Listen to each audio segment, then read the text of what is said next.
Hare Krishna. Please accept my humble obeisances. All glories to Srila Prabhupada. All glories to His Holiness B.Caru Swami Maharaj. I want to speak something about His Holiness B.Caru Swami Maharaj.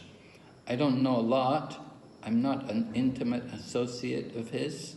Our paths very rarely crossed.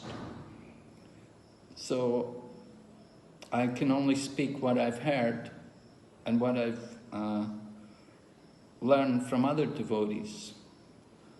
One of the things which I thought was very nice about B.Caru Swami Maharaj was that he was encouraging the devotees to establish a good economic basis for our movement. He wanted to establish different businesses and industries, and if devotees had some skills or crafts, then he liked them to use it so that they could generate some income and help to support themselves and also help to support the movement, which is very important. Our movement, I joined the movement in 1971, and I remember so many years struggling to maintain the temples and collecting money whatever way we could on the streets, begging almost. So it's not very pleasant. Nowadays, of course, our movement is more congregationally based. But B.Caru Swami Maharaj wanted to make sure that the movement didn't have any difficulties in the future, so he tried his best to establish and to encourage devotees to set up some businesses and to make some industry, in this way help to support the movement, and also, very important, provide some opportunities for devotees to earn an income for themselves, because especially devotees in the household or ashram, they have families to maintain, they need money to support themselves, and it's not very easy. And they don't like to work with people who are not devotees. And so it's very nice if we can have if we can have our own businesses and devotees can work together. So B.Caru Swami Maharaj tried to do this. We see other traditions, other religions like Swaminarayan's, they do this. Many of them are in the diamond business. And then also you've got the Jains. I know a lot of Jains, they're also in the diamond business.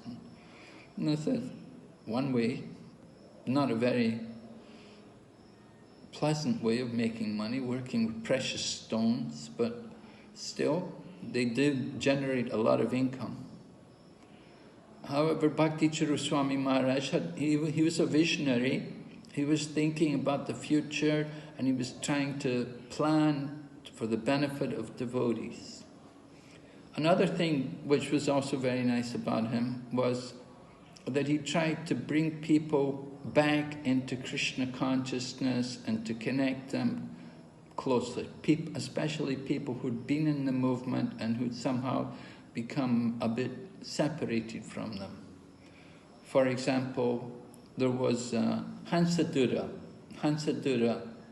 Prabhu, who he left the body recently, but Hansadura Prabhu he'd been a sannyasi, and he'd been a guru, and he had disciples, and he'd done quite a lot. In the early years, he was really a pioneer. He worked very hard in Germany and Europe and like that. Later on, he came to America, and somehow he got into difficulties there. So he had to give up being a guru and being a GBC and everything. But B.Caru Swami had a nice relationship with him, and he encouraged him, and he even wanted the GBC to bring him back, to reinstate him, let him come back and be in the movement. So it's very nice that, he was encouraging people. And another thing he did was he met with Madhu Pandit Prabhu, who leads the Ritvik group, of course, in Bangalore. And of course there, really successful, you know, he's really huge. He's famous all over the world probably for his Akshaya Patra program.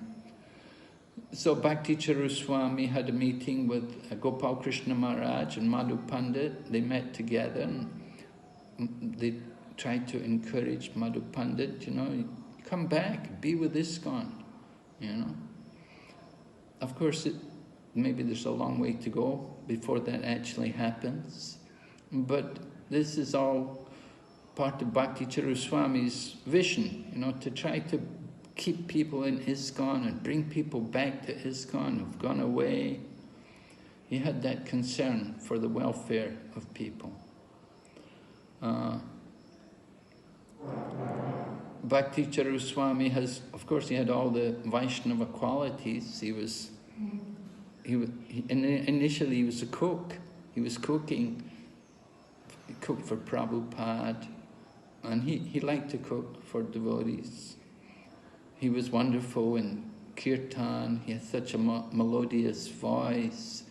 When we hear him chant Jagannath Astikam or Radha Astikam, so wonderful.